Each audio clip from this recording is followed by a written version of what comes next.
Greetings, Alafia, Sawabona, welcome. My name is Renee Ifagbaye Eshubola Ayalagbeg Kimberly Smith. I am the daughter of Maureen and Dr. Richard Smith and Stephen Tyson. I am the granddaughter of Violet and Jacob Chevalier, of Brodell Anderson and Cecil Smith. I am the great-granddaughter of Lucille Benoit and Eddie Benoit. I come to you today and introduce myself in this way because I never stand alone. Those who've come before me, those who are ancient, those who give me the messages and give me the ideas that need to come forth, stand with me at all times. And I also introduce myself that way because when this journey is over, it'll be the pathway for those who come after. So I thank you for joining us and welcome to Be the Medicine, Pathways to Healing and Liberation through Ancestral Intelligence. Be the Medicine, Pathways to Healing and Liberation through Ancestral Intelligence. Episode 1. What is ancestral intelligence? What is ancestral intelligence? I like to call ancestral intelligence the original AI. It is an understanding around the collective knowledge that exists over the course of time and continues to be passed on from generation to generation. It is our ability to exist in the past, in the present, and in the future simultaneously. It is an opportunity to experience Sankofa, go back and fetch it, in any given moment in our life. Ancestral intelligence involves our relationship with all elements within our ecosystem. This includes water, wind, nature, plants, animals, humans, etc. Our ability to tap into this knowledge that exists within each of these elements allows for us to download from the collective consciousness that already exists in the universe.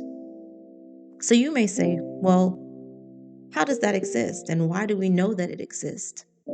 And so we have many examples of it when you think about the way in which indigenous people take care of the earth and take care of the elements that exist, right? That water is precious because water has memory. And water exists. The water that exists here on the planet is the water that existed when the planet was first created. The amount of information that exists within that water, the amount of information that it has seen and it has adapted to exists within the water. When we think about the way in which the Pacific Islanders used to, even Mansa Musa and all of the indigenous that traveled from one continent to another, using just the stars as their guide. They didn't need to be told when to go, but the stars directed them. An example of ancestral intelligence. When we think about the way in which a woman's womb is connected to the moon cycles, right? That the original calendar was the back or the shell of a turtle. And that turtle told us we had 13 moons, right? 13 moon cycles, and it occurred every 28 to 30 days. That is a form of ancestral intelligence. When there's a hurricane or natural disaster, and the earth needs to cleanse, and all seems to be destroyed. And then at the end of this destruction, you see this one small, brave plant bursting through what seemed to be land that could no longer be sown in, a form of ancestral intelligence. So what is ancestral intelligence? It is our ability to really tap back into and reconnect to our own knowing. The things that we know that books will never tell us, that we become connected in as we take a moment to really sit in who we are.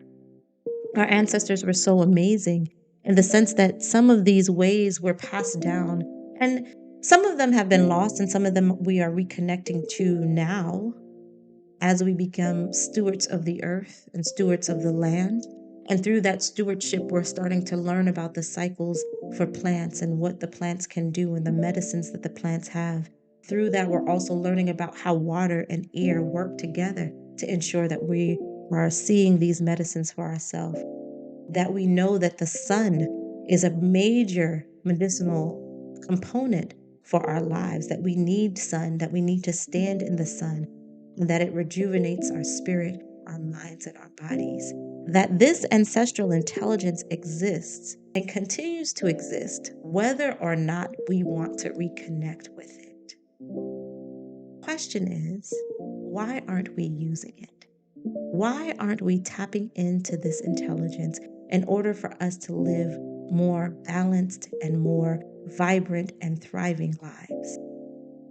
In order for us to examine why we're not connecting, then we need to also examine how we are connecting. We have been taught in many different ways, in many different areas, that what we know and what our ancestral knowing is not true. So, for example, if we just look at the concept of time, right? The ancient ones looked at time based on the moon cycles. So there are 13 moon cycles every 28 days. It's the time that you would plant. It's the time that you would harvest. It's the time that you would put in your prayers. It's the time that you would work to conceive. All of the things that worked within any community and society worked with the moon. And then someone had a very smart idea. As we were colonized, they decided that they were going to move the calendar from being 13 to being 12 months.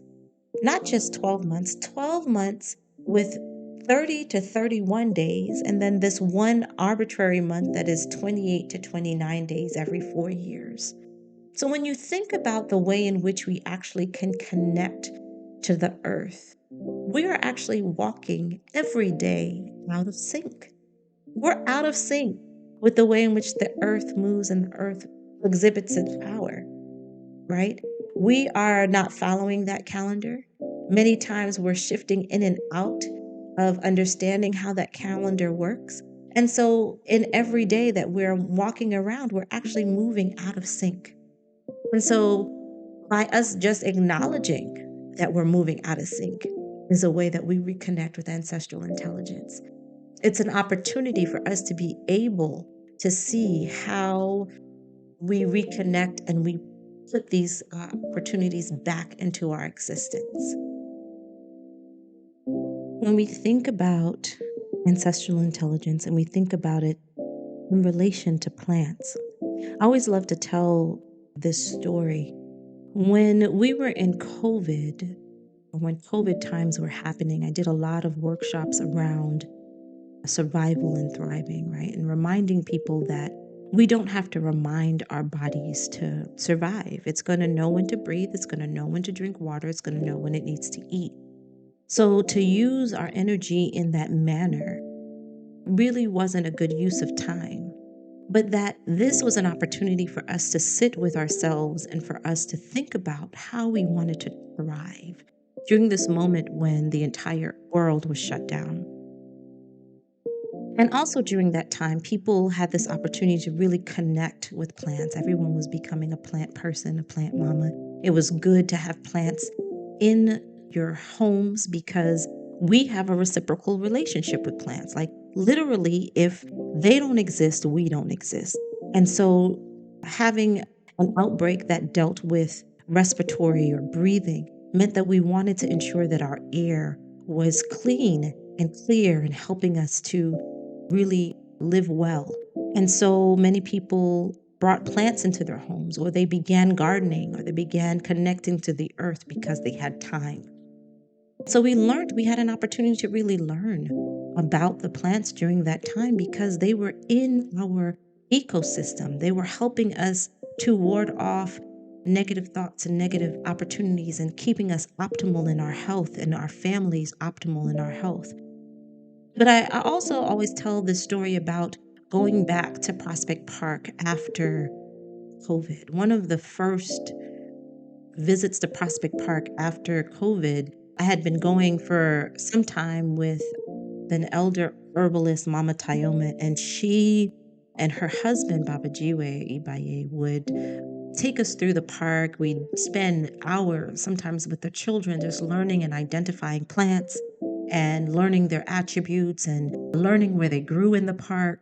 And so, I had done that a couple of times with her and her husband. And so I was pretty familiar about where certain plants existed. In this first time walking into the park, I was actually with her, and we walked in to one of the archways on near Lincoln Road. And what we noticed was there was a plant there, was growing in abundance, almost like the plant itself was welcoming us back to the park. And so this plant was Star of Bethlehem. And if anyone knows Star of Bethlehem is a plant that if you eat it, it is poisonous. However, Star of Bethlehem as a flower essence is used as a trauma flower.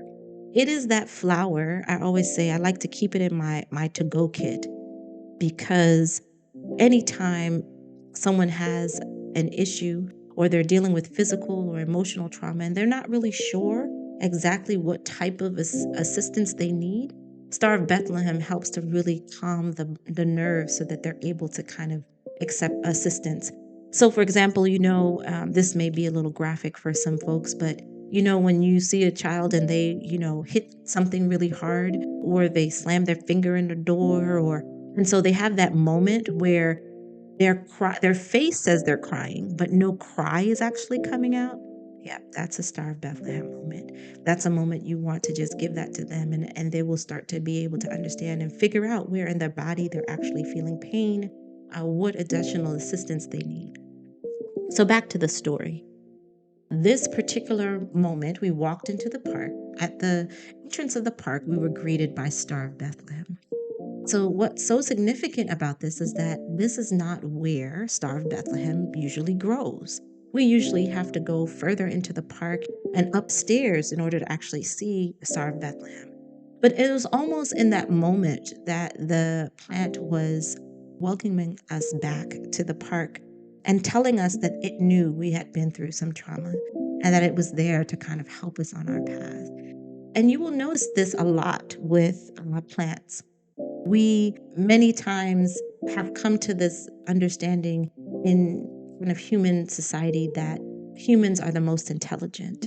And I have an elder who used to say, actually, it's the plants that are most intelligent. They're so intelligent and vibrating at such a high frequency that we perceive them as still, but they are actually vibrating a lot faster than we can even see and understand.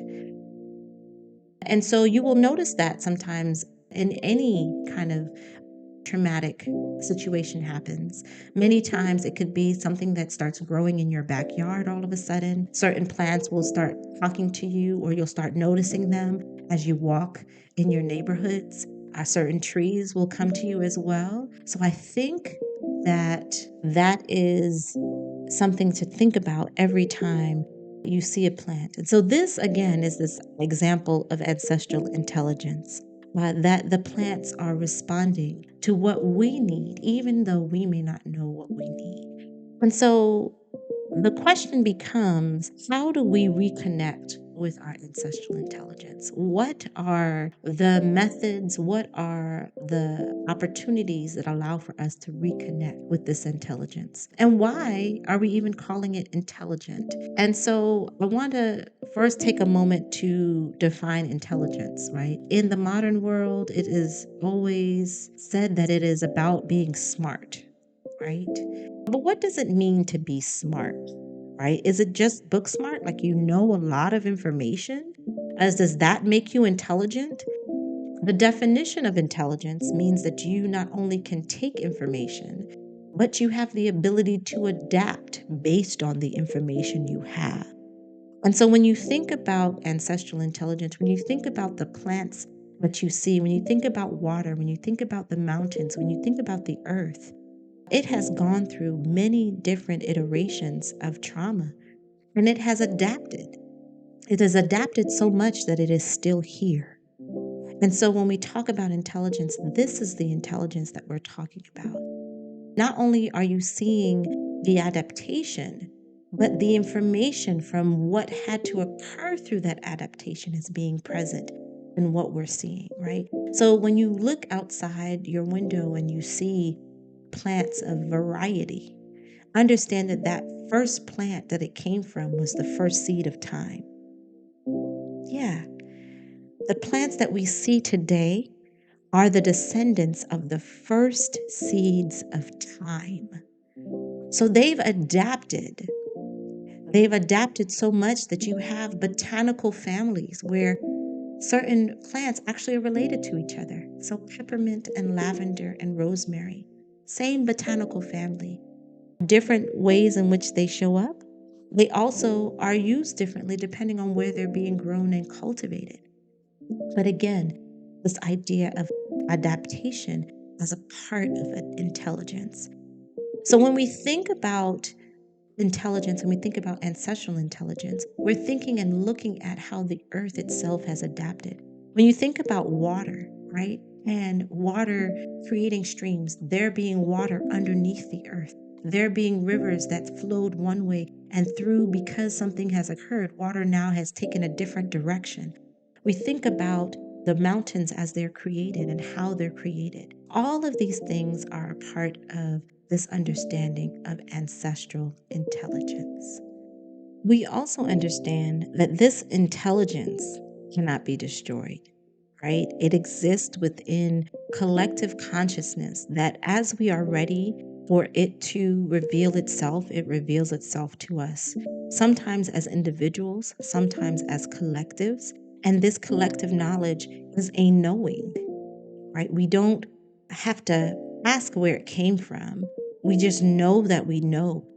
And over time, the universe reminds us that we're on the right path by giving us signs that we are doing what we're supposed to be doing. So this knowledge isn't going to go anywhere. This knowledge is going to continue to be built. And so part of our job in reconnecting to this ancestral intelligence is to give this as a tool to the next generation. And you may want to say, well, what is that? This generation now is so tapped into technology that we are so tapped into technology that we depend on it and we forget that we have these natural abilities to really know what's happening. We know how to get our circadian rhythms into with the earth so that we sometimes don't need an alarm clock because every day at 4 o'clock we'll just wake up because we're working with the rhythm of the earth. And so we want to think about different ways that we can reconnect with this ancestral intelligence. One of the ways that we can reconnect with this ancestral intelligence is through our breath, through giving ourselves time and space to breathe and be still. I know that idea of being still. We're told that we should be producing and doing all the time, but our power is actually in our stillness. So how do we find a moment to be still so that we can actually listen? Listen to our heads, listen to our hearts, listen to the things that are being downloaded to us through this collective consciousness. So one of our first ways is to breathe and be still. The second way to connect to ancestral intelligence is through the power of water. Water, again, being a holder of memory. Water having the ability to cleanse and to be the reconciler, right? To be the peacekeeper. Baba Malidoma Somé used to say that water's job is just to ensure that all things reconcile and come to peaceful understanding. And so in the Dagara tradition, water rituals were really big because whenever there was conflict, everyone came to water and they went through the ritual of water and being immersed in water. And when they came out, they knew that water will take away the conflict. And so our ability to connect to water, right? It's harder now in modern times because many people get their water from bottles. They get their water through the faucet. We are not going out and fetching our water and being near streams of water or bodies of water so that we can connect to that kind of larger universal understanding. But water in any form that it comes in can be a powerful holder of memory and a powerful opportunity to reconcile and bring peace. And so connecting to our water is really important. That can happen when you're taking your shower and simply saying prayers while you're in the shower.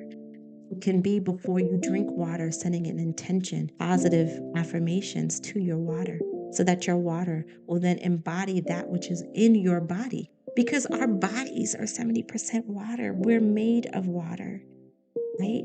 And so our ability to not only take water in intentionally, but also to ensure that we are hydrated and that the water that is in our system is also working at its best is important for us to connect to.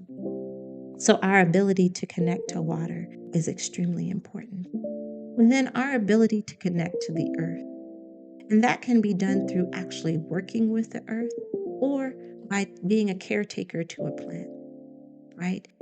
I used to not used to, I still do, when I used to work with young people, and they would have like these thoughts that they couldn't get around, or they had been involved in something or a secret that they didn't want to tell anyone. I would tell them, go and hug a tree. And so, yes, to all the tree huggers out there, you are definitely being validated in this moment. I am also a tree hugger, but I used to tell my students to go and hug a tree, go tell the tree. The tree has the ability to take all of that emotion and to change it and use the alchemy of the earth to move that into something good for you, right? It can take that secret and understand how it needs to support you in that moment.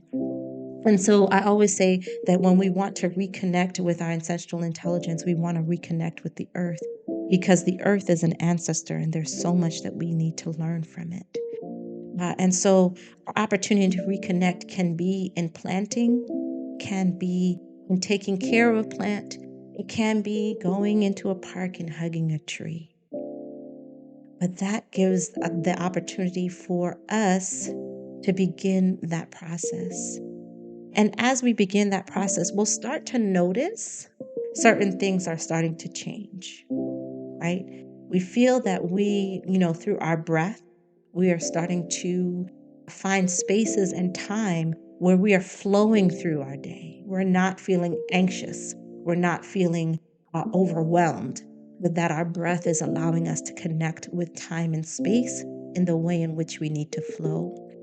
We find that the water that we're connecting to, be it in our bath, be it taking baths, being in what we're drinking, is starting to keep us in a space of peace, that we are able to reconcile things that may not feel good in the body through just the power of drinking water. And then as we connect to the ancestral intelligence of the plants, they are giving us the medicine that we need in them blooming, in them being there to purify our air, in there being an opportunity for us to sit and learn and grow and take care and be stewards of them so that they can do the job that they've been called to do. So this idea of ancestral intelligence, as I like to call it, the original AI, exists in so many spaces and places in our everyday existence, and we have been told to ignore it. And in that moment of ignorance and ignoring, we have disengaged from our power. And so I implore you in this moment to think about how you reconnect with that power and why it's important to reconnect with that power. Because things that exist today, as you know, can be fads. It can happen every day. But the earth has already proven that it can withstand time, right? Think about it. We are fighting AI now, right? Artificial intelligence, and everyone's saying, oh, this is going to be here for some time and it's going to take over and so on and so forth. I don't agree. What they are patterning and artificial intelligence after is what has already existed from the beginning of time. And when all of it falls apart, it's going to still be here. So, how do we ensure that in our generation, we are reconnecting in a way that is powerful, that allows future generations to have this information, that they don't only have to rely on what Western society considers technology? When we think about technology and the way in which it's considered in the West, it's always been that which will allow for the Industrial Revolution to happen, that which allows for technology to get its upgrade, that which will allow for military upgrades and military strength.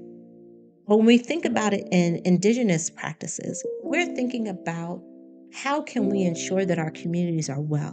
What do we need to do to ensure that we are balanced? What do we need to connect to in order to ensure that our communities are thriving? That is the technology that we want to continue to push forward. And I tell you today, that is ancestral intelligence. So, as we bring this episode to a close, I want us to think about an opportunity for us to connect to that which is bigger than us and to sit in our knowing. And so, if you would allow me to read this meditation that was created by one of my sisters, Dr. Ayoko Wiles, in her book, I Hear Olofi's Song. I give light to the divine and the ancestors so that they may guide me and put light where there seems to be darkness, so I may clearly be directed down my destined path. I now walk peacefully down the path, hand in hand with the divine, and so I may be guided toward tranquility and love. I now hear clearly as to my purpose, plan, and objective for this moment and for my lifetime.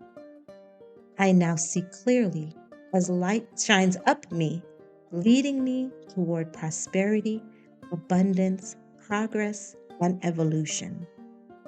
And so it is, and so I am. We thank you for joining us for this episode of Be the Medicine. We pray that you continue to find your pathway to healing and liberation.